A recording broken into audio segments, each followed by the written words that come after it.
you want your personality to shine through. You don't want every article or video you make to just be sort of generic advice. You want to like be there. You want to build your brand on specific values that you have. Like, I don't take myself very seriously, which is why I'm a cartoon online.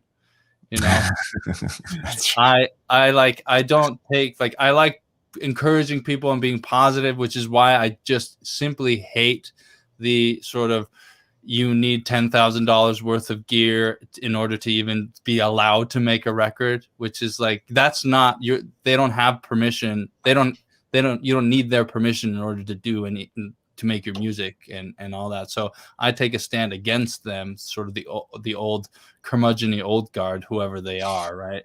But because I feel like people need to be able to express their creativity. And if I can, push them a little bit over the line so that they actually hit publish on their song that they've been worried about whether it's good enough or not, I'm sure you're never gonna make it big and become a popular superstar with a song, but it's about little bits at a time, releasing and building your brand or your career a little bit at a time. So if I can encourage people to be creative with whatever that it is that they're making, that's like that should shine through in their content, and that's what I try to put in my content.